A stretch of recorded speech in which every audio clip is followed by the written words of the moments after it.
ụmụnne m enwe nnọọ ihe mmadụ na-aga ahụfọ. Ihe m na-akọrọ n'ugbu a mama m chiwa ọchị. Ama m otu m feeling about this thing. Anọ m otu nwanne nwoke akpọ m na phone. Sị m nwaanyị mba nnọọ nza. Ya sị nwe ihe ya chọrọ ịkọsara m. Na ya wụghị onye oke okwu.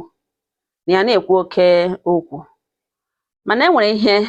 megane ya sị ka ya kọsagodoro m ihe n'ugbu a na. Ya sị m na ya hụrụ nwa agbọghọbịa masịrị ya. Ya like this girl, like ya yokwu ụzụrụ n'ala. Ya na ya baiga na relationship.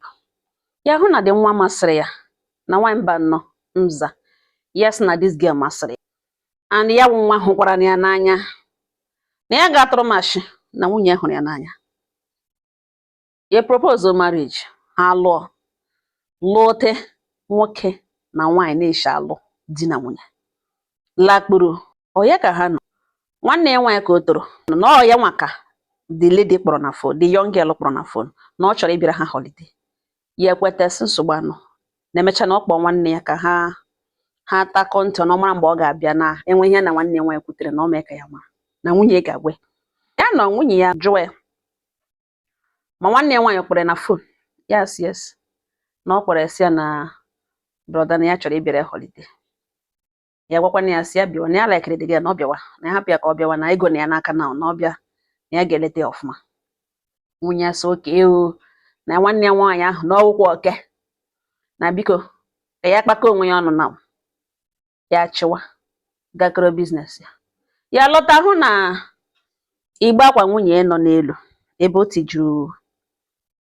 a ka o tijuru documents ya o jiri gaa school gbachie ya agbachi ebe ahụ ọ na-agbachi ya agbachi. Na oruzie mgbe nwanne ya nwaanyị chọrọ ịbịa nwunye ya gaa na wardrobe akwa niile ya nọ na hanga ya ekoshicha ndị ka nọ ebe ọ na-etige casual wears ya ebushicha bugojo ha na akpati nọ n'elu gbachie everywhere gbachicha ha fụga mkpụrụ akwa ole na ole. Ya lọtazi aka ime wardrobe dịzikwana ka ebe a gbara ọsọ gịnị mere? Ọ sị ya na nwanne ya nwaanyị abịajenụ na ọ bịa nga n'ugbe ọ ga-ala na ọ ga-ebucha efe niile na mgbe ọ ga-eji ebu ya na ya aga ama na ọ ụzọ lawa ya etinwe na ọ na-ala ike ka efe ya nọrọ ya ala ya chịwa n'ihi na ya nwere similar experience ebe ụmụnne ndị ke nwaanyị nọ. Ọ ya ka nwanne nwunye ya nọtara bịachara ije ahụ that girl bịara ya 2 months after ya na nwunye ya gbara akwụkwọ ka nwanne nwaanyị laziri lawa ọfọzie na nwunye ha nọkọrọta. Then nwunye ya anọghị ya ọ gawara salon ga-eme isi ya nwa na enwere efe ya chọrọ iyi t-shirt ya chọrọ iyi na mgbe ụfọdụ na nwunye na-eyi that particular t-shirt mana ya chọrọ iyi ya ọ nọ na wardrobe and kemgbe nwanne ya nwaanyị kwekwara nlawa o butubeghekwe na akpati ka eji ohe na akwa ya ebe denweji otu n'ochi denwe ebe niile akwa ndị ka nọ na akpa ndị ka wardrobe a na-abazikwe akwa nwunye ya covered everywhere. Na obushibe ya sị mba ka ya butu akpati ya na otu obi si na agbaghị ebutu akpati akwa na-agbashi elezie nwezie dị akpati hụ ebe ka ihe hụ na ọgbashi ya agbashi. Ya decide zi butu akpati ahụ meghee ya wee shiwazie akwa nga ya na-etu t-shirt ya na akpati ahụ na enwere ebe nwere akpa ahụ a na-agbashikwa agbashi with key kwa. Ya si even inside akpati eji ekwe key agbashi inside the akpati ya dọọ the key aka ya emekpu tọhe ya emepe that place.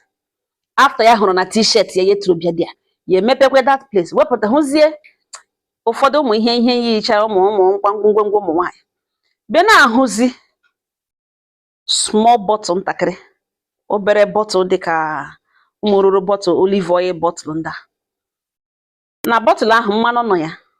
abịa nwe akwụkwọ nọ n'ime ya.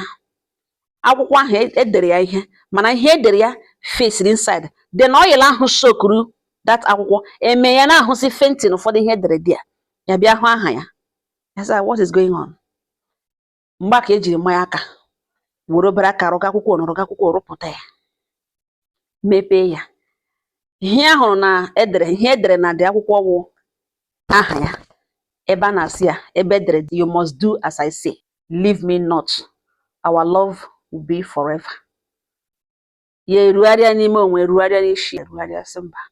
na ya lụrụ this girl with anya ọcha ya ya chịwa dati na dowe ya ọchị ya belewezie dị oil content nọ n'ime dị ọcha na enwechara flower ụmụ ruru azụra flower red ndị a na ụmụ ahịhịa dry leaves ndị ka ọzọ nọ n'ime that oil. Ya ejiri ihe nnọọ waya sele not echi akwa na this bottle na adịla paper adịla wet na enweta ga-eshime igbo ọdọka. Ejiri nnọọ waya ga-ewere nnọọ akwa dry to the mmanụ bịa pịa ha ya tiasha ha n'ime bottle taa ya ga-esoko hekwe n'ime mmanụ ekwuchie lege ihe ka but before ya tiasha ya eji phone ya see the content of that paper ihe dere na ya tiasha ha see hekwe na bottle taa ha oshi ya were ihe na ntara denwe ha n'ebe aka for over 6 months ya hụrụ that thing ya gwa hụ nwunye na ya hụ na ya nwere ihe dị otu a na ihe a nwaanyị ya like ya hụrụ ya n'anya ya sị ga-elewedele otu do as I say ya ihe o plan ya hụ to ga practice that part thinking that ihe ahụ no work ga ya chọizie ime ka nwunye ghọta that thing work ga ya gba nwunye nkịtị ha ebiri no many 6 months ya hụrụ that thing within that 6 months kemgbe ya ji hụ that thing nwunye ya dewere dị ya no ya eme mgbe ụfọdụ nwunye ya bịa chọrọ ikwuru ya okwu onwe ka onwe ihe ọ ratụrụ n'ọnụ bịa gwa ya okwu ya lebezie ka ya mara ihe ọ na-ekwu ihe ọzọ ga-ekwu ihe ọzọ ga-agwa ya wụ na ya nwakwala anwa nye nwaanyị ọbụla nọmba ije n'ugbo ọ na-apụ no mata ọta nwaanyị ahụ sọrọ ya ma mma na ọ ma na ụmụ nwaanyị na-eche ukwu anya ha iji anya ahụ nwoke ya mara mma ya si yes ma ya bịa si in order to make her feel further that na ihe ahụ work gere ya wepụzie phone ya na lock n'ihi na enweghị nke ya ba na nwunye ya hụrụ n'anya na enwe ha ya wụghị onye jangle ya wepụ phone ya na lock n'ọrịa bụwa ihe ọ na-agwa ya wuri ije n'ugbo ọ na-eme ya ka wave routine ije na ọ na-apụ na ya nwakwala nwa kwụsịrị gba nwa agbọghọ ọbụla enyi ọ bịa gwa nwa agbọghọ ọ bịa ya na ya bịa share nọmba ekwuchasị oke madam ya lawa o ruo otu echi nwunye ya mee ihe na omenire jụọ ese ego ole ka o nwere na akaụntụ ego ole ka e nwere na akaụntụ ya nwere 3 bank accounts na ihe nwunye dị awe na ọ naanị abụọ ya gwa na this other one na lekwa ego ole n'ebe ahụ this other one lekwa ego ole n'ebe ahụ na nwunye agwa ya si good metụkwa ihe na metọ ihe na ometọ n'ire n'aka ya na ometọ n'ire o meghale ọ bịa gwa ya si from today na ọhụrụ akaụntụ ka ego anụ na ewepụ hakwala 1 naira from that account agwazi na ego a na-ebe a ga-eji azụ ala were bido ụlọ na emetụkwala ego ahụ aka na this other account ego a na-ebe a na emove half of it weta hekwe ya ebe a na ọ ebe building project na since ahụ nwaanyị anabeghị ya 1 naira from that money ọ si ewetagodo pin ya asị onye kọntrol gị na mmadụ ọ si ewetagodo onwebeghị ihe rụta n'ihi na nwunye na-eme biznes ọ na-ere akwa ọ na-ere bụ nwere butik na ya nọkwa one day nwunye agwa ya si na ya ga-emere transfer 500,000 naira na akaụntụ ebe ahụ onye gị instruction na ebe ego ha ga-eji arụ ụlọ ya nọ n'anya bambam o mee transfer to that account number n'ihi na o jiri account number jụọ esi enwetala alert ya si eweta dị alert ka ya hụ the end balance ya were phone nye nwunye let the balance si good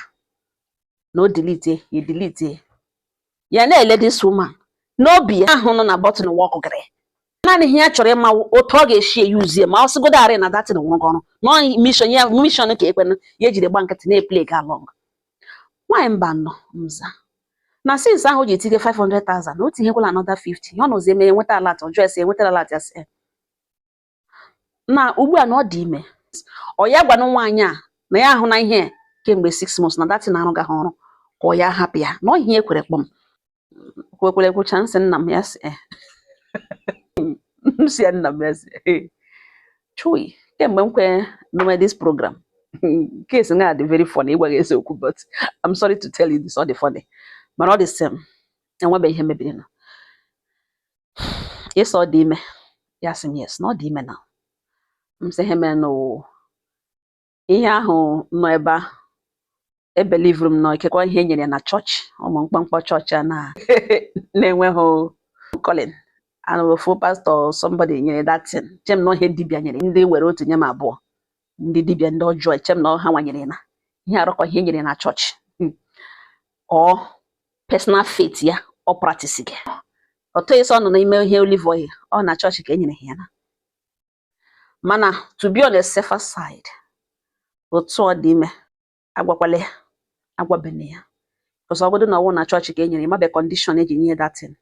ọ ka bụ nwa n'afọ ka ihe hapụ ịga wrong biko hapụ ya ka ọ mụchazie ewe ihe na-agwa gị egwe because mabe condition ihe nwere ike imerụ datin nwa nga ịgbara ahụ ya ahụ adịla enough ị ga-agwagwazie ya ugbu a ọ amamịọtagosi mabe condition ya wụ ihe ji nọ ebe a ihe a nwaanyị hụrụ n'anya and so far so good ọ bụgodo na asị na ihe ahụ ọ gwụrụ na ọrụ gị ọrụ o jighị aka ọkụ, ọ dị supportive, ọ bịara ịnọ, ihe ya na-arịagawe insecurity, ọ bịara ịnọ, ọ hụrụ n'anya, o si n'ala obi ahụ hụ n'anya kama na ụjọ dị ya, ikekwe di ya mara mma nwoke, ọ ihe na o ji ịpụwa ya sị na ega nwakwala nwa kpụrụ nwaanyị ọzọ gaa. So ihe ndị a bụ ihe tiri ya ị ga-eme ihe ndị ahụ, mana ebe ọ gbaghị ha agwa ọjọọ, o jighị ya anaga na dọkụmentị ga-ekpe ya n'aka akaụntụ nọmba ka ọ gwa ya sị ngwa gị send the money, ya bata ya jụọ ma gịrị onye like iru ulu ndụ enwe ihe wepụ nka bọtụ, ọ bịa hụ ịghọrị ṅụ otu o wetara ka ọ sụghị gị weta ego ahụ transfer na akaụntụ ka rada ọ jụrụ gị gwakwana ya nke eziokwu, ya ewetazie ka ya na add to that money na-ebuild ya, ọ bịara ịsọpọtụ na ọ bịara ịlụ m, ọ hụrụ m n'anya hụbiga nwoke, mana ịga ka ị ga wepụta that button bịa jụọ esi ya emewe explain this and that, ihe nwaanyị dị ime ịmabeghị condition, ịmabeghị ihe ahụ na-asọ aka imetụgodịra metụ adịla enough, mana ebe iji anya ṅụ hapụ ya ka ọ mụọ, ọ mụọkwa mụchazie gị nye nwa gift, at least gosi ya na ị hụrụ ya n'anya genuinely, mgbasị ga-ajụwazie datin na-ese ka egwe ya na ihe a na bọtụn ọrụ ga ọrụ na o teela ị hụrụ datin na ọ ozugbo na ụlọchara ka ị hụrụ ya na o teela ị hụrụ ihe ahụ nọ na bọtụn. In fact ka ị weta pikchọ ise gị ji ya si ya na eji aka gaghị discard ya datin, na ịchọghị ịhụ ha datin anywhere, and na ịchọghị ịhụ ahụ mụrụrụ practices ndị ahụ, na enwe ebe ọ gara ha enye datin na ịchọghị ịma, mana ha ị chọrọ ịgwa ya na iwu no longer entertain such a thing n'ụlọ na ese ka ịgwa ya that na ihe ahụ arụghị ahụ ọrụ, na mgbe ọ jụrụ akaụntụ nọmba na egwara ewute anya ọcha, na mgbe ọ jụrụ ego ole n'ebe ahụ egwara ewute obi ọcha, and ị hụrụ ya n'anya too much, not because of ihe ahụ o tere ebe ahụ leave me not, ọwụhụ do as I say na ọrụ gaghị ọrụ, and you will no longer entertain such a thing, na ya gị discard that thing ngwa. Mana otu ọ dị ime now hapụ ya ka ọ mụọ, don't raise that part ka ihe hapụ ịga wrong, ya nwaanyị dị ime mabe ihe gawere repercussion, so hapụ ya play along, ebe mara na kemgbe 6 months magide tọọ ya ime, magide ọ na-ebiri, magide ya na sọpọtụ na-etiga ego na akaụntụ, hapụ gị ya ọmụcha, ọ dị very very important ka ọ ghọta that na ịhụnanya nwere ebe ọ nọ, not genuine, not because of ihe a nọ na bọtụn, ka trust ya build naturally, ka ọ ghọta na ịhụnanya nwere ebe ọ nọ not natural, na ọwụghị ahụ na ebe ahụ, ọ dị very very important. Ọ na-amụ that week ị na-akpọlata ya gị sendere picture na WhatsApp si these things ya ga-epụta ya ga treat this matter now, gị wụọ nọ ya si ya bido taa gawa na ụdịrị ihe abatakwala n'ụlọ gị, na ịhụ na ihe a since o teele before na ọ na-amụwadụ nwa na o teele ịhụwara this thing, mana ese ka egwe na that na-awụ ọkụ ga na ịhụrụ ya n'anya genuinely, ka ọ hapụ iwere credit o kwesịrị inye as a loving husband na-aga enye ya tatin nọ na bọtụ, na ọ bụ ya ma ga-eji di ya,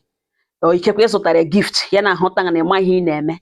not because of bọtụn ahụ this the love na is working, not knowing that not a natural love.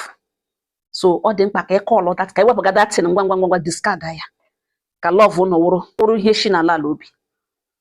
ka ịhụnanya ụnọ wụrụ ihe shi n'ala obi, trust ahụ wụrụ ihe dị real, ka ọ hapụ iwere the credit. Nwaanyị di ya hụrụ n'anya kwesịrị ịhụ di ya n'anya, were di ya nya isi, dị proud of her husband, ya di ya pụọ ya ebe shie nwụzi ya sị Chineke na ekelere m gị na ụdị nwoke nyere m ịnụkwa, God thank you, ya pụọ ya etinye na ekpere genuinely, ka ọ hapụ ịgaga relax, ọ gaa na-arụzi ọrụ ya si nwaanyị na-etinye di ya na ekpere, ya efilie na ya ejiri n'ọrụ na datin na ya were credit isi ọ ga-eji ṅụ nya ịhụrụ ya ọ ga-eji natural, ya efi na ihe niile imege no because of ihe a na bọtụn. Hold it now, mana ọ dị mkpa ka ịtabinete ya, mana ọ ga-awụ mgbe ọ mụchara ka ihe hapụ ịga wrong. Ụmụnne m ihe ngwere ya sịchai no exactly ihe ya ga-eme, anyị kwucha aka ha ga msa aga m ewerekwa okwu gbajeme ịmana my way, aga m agbajeme ya sị m gbajeme ka ha ga. So ọhịa m bịara na ịbịa gbotoro ya ọnụ ịnụ ngala ugbo na ịhụ nwa agbọghọbịa, ụfọdụ alọtala di ga-eleji ha anya, ụfọdụ alọtala ezigbo nwoke hụrụ ha n'anya genuinely because of ịhụnanya ha ọ na-eji ụjọ na-atọ m na otu ụbọchị na ọ ga-agbanwe, somebody akpịrị na enwe ebe a ga chọwazi ike chi aka ịhụnanya ahụ ka ọ wụrụ permanent, enwekwara ka ị ga-aga ya eto onyinye ekwensu na awụkarị weta isi were isi, enwekwala ihe ga-eme n'elu ụwa ga-considerwa control mmadụ ibe na diabolically. ọ na-abịa with a lot of sacrifices. Ọ gụnwa lose ga onye ahụ control gị. Ekwensu a na-enye ụdịka onyinye ahụ. Kpachapụ anya, onye ọbụla mara ma be yourself and be the best that you can. Ọ nga ọha nọ m n'ọnụ. Udo dịrị ọnụ.